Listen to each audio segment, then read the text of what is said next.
ഇന്ന് പെട്ടെന്ന് എങ്ങനെ നമുക്ക് വെജിറ്റബിൾ ബിരിയാണി ഉണ്ടാക്കാൻ നോക്കാം കേട്ടോ. അപ്പോൾ അതിലേക്ക് ആവശ്യമായിട്ട് കുറച്ച് ഉള്ളി മതി. പിന്നെ ഒരു ഭാഗത്ത് നമ്മൾ സോയാബീൻ വേവിച്ച് വെച്ചിട്ടുണ്ട് കേട്ടോ. ഞാനിപ്പോൾ 3 ആൾക്ക് കഴിക്കാൻ പറ്റുന്ന ബിരിയാണിയാണ് ഉണ്ടാക്കുന്നത്. അങ്ങനെ ഉള്ളി നന്നായി മൂത്ത് വരുമ്പോൾ നമ്മൾ അതിലേക്ക് അണ്ടിപ്പരിപ്പും മുന്തിരി ഇട്ട് കൊടുക്കുക. പിന്നെ അത് മാറ്റി വെച്ചതിന് ശേഷം അതേ കുക്കറിലേക്ക് കുറച്ച് വെള്ളം ഒഴിച്ച് കൊടുക്കുക. പിന്നെ നന്നായിട്ട് അവിടെ വെള്ളം തിളയ്ക്കട്ടെ. കുറച്ച് ഓയിൽ ഒഴിച്ച് കൊടുക്കാം. ഞാൻ വേറൊരു പാൻ എടുത്തിട്ടുണ്ട്. അപ്പോൾ അത് നന്നായി ചൂടായെന്ന് കണ്ടാൽ അതിലേക്ക് ആവശ്യത്തിനുള്ള ഓയിൽ ഒഴിച്ച് കൊടുക്കുക.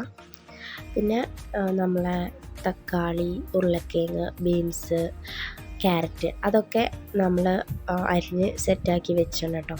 അപ്പോൾ അതും അതിനോട് കൂടിയിട്ട് നമ്മൾ കുറച്ച് ഉള്ളിയും കൂടിയും അരിഞ്ഞ് വെച്ചാണ്.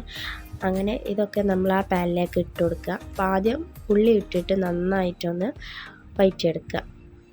ആദ്യം നമ്മൾ വഴറ്റിയെടുത്ത ഉള്ളി അത് ഗാർണിഷ് ചെയ്യാൻ വേണ്ടിയിട്ടാണ് മാറ്റി വെച്ചത്.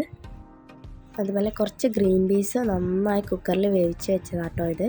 അങ്ങനെ നമ്മളെ ഉള്ളി കുറച്ച് വഴഞ്ഞ് വന്നിട്ടുണ്ട്. അപ്പോൾ അതിലേക്ക് നമ്മൾ ഉരുളക്കിഴങ്ങ് ഇട്ടിട്ട് നന്നായി വഴറ്റി കൊടുക്കുക. അങ്ങനെ അതൊന്ന് വെന്തെന്ന് കണ്ടാൽ കുറച്ച് പച്ചമുളകും ഇട്ടിട്ട് നന്നായിട്ട് ഒന്നും കൂടി വഴറ്റി കൊടുക്കുക.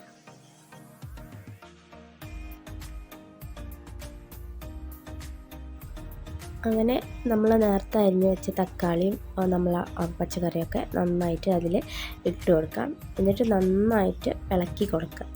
എന്നിട്ട് കുറച്ച് നേരം നമ്മൾ മൂടി വെക്കാം കേട്ടോ. ഇനി അതിലേക്ക് ആവശ്യത്തിനുള്ള നമ്മളെ പൊടികൾ ഇട്ട് കൊടുക്കുക. ഒരു സ്പൂണ് മഞ്ഞൾപ്പൊടി ഇട്ട് കൊടുക്കുക. ഒരു സ്പൂണ് അതുപോലെ തന്നെ നമ്മളെ മല്ലിപ്പൊടി ഇട്ട് കൊടുക്കുക. പിന്നെ ഒരു ഇച്ചിരി ബിരിയാണിപ്പൊടിയും ഉപ്പും ഇട്ട് കൊടുക്കാം.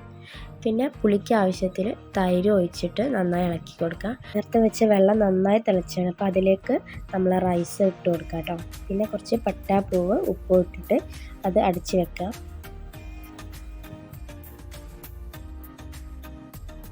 നേരത്തെ നമ്മൾ വേവിച്ച് വെച്ച സോയാബീൻ നന്നായി പൊരിച്ചെടുക്കുകയാണ് കേട്ടോ. എന്നാൽ അതിലേക്ക് ചേർക്കാൻ പറ്റുള്ളൂ.